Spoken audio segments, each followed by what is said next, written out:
Assalamu alaikum ustaz. Biz Tulpar Kayırımdılık Fondu futbolka satıp jana algan kardarlarımыздın arasında bağlı belekтерди koyup розыгрыш уюштурдук.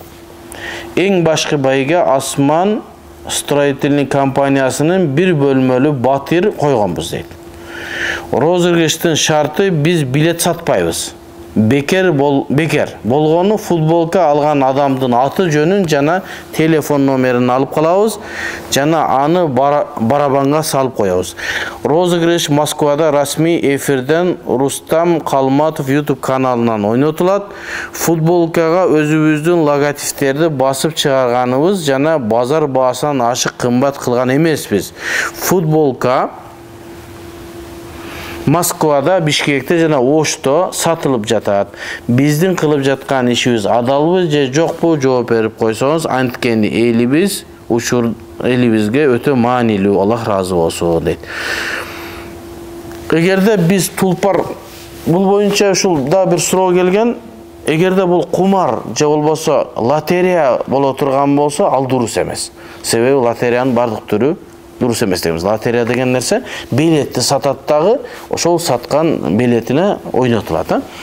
Мисалы үчүн, ушул лотерея сүрөтүндө боло турган болсо, буну туура эмес деп айтасыз. Ал эми бул жерде бул Tulpar Кайрымдуулук фонду футболка сатат экен. Кардарларыбыздын арасында баалуу билектерди коюп ойнотот экен. Эң башкы байке бир батирлүү үй экен. Розыгрыштын шарты дейт. Биз билет сатпайбыз. Демек булар эмне сатпайт? Билет сатпайт.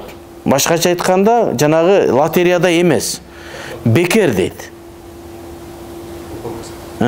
Болгону футболка алган адамдын атын, жөнүн жана телефон номерин гана алып алабыз. Мисалы футболка сатат экен, адамдар эч ким зордомой жок, барып футболкасын сатып алат. Сатып алгандан кийин анын аты жөнүн алып калат экен, телефонун. Аны барабанга салат экен дагы, розыгрыш ойнотот экен, ал түз эфирде өтөт экен. Анан ошол уткан адамга эмне болот экен, приз чыгат экен. Бул жерде эч кандай лотереянын сүрөтү жок, себеби эч ким зордогон жок жана билет сатылган жок. Бул жерде футболка сатылат. Футболканы мисалы үчүн башка жерден сатып алсаңдар болот, ал жерден сатып алсаң, өзүнүн баасын эле сатабыз дейт. Футболка эч бир артыкчылык жок, бунун логотипин коет экен. Эми ким каалагандар барып сатып алат экен.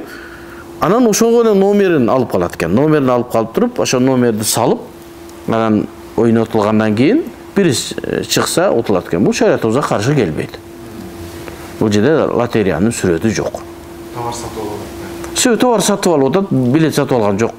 Билет сатып алганда чыкпай калса күйүп атат да. Билеттен эч бир пайда жок. Бул жөн эле неме сатып алды ки, футболка сатып алды, аны кийди. Телефон таштап койду. Чыкса чыкты, чыкпаса барып футболка өзүнүн жанында эч кандай акчасынан зыян тарткан жери жок. Бул шариятыбызга каршы келбейт. Аллах алам. Эгерде лотерея боло турган болсо, анда арам болуп калат лотереяда. Себеби билет сатып аласың дагы, билет чыкпай калса күйүп кетесиң деген сөз. Аллаху алам.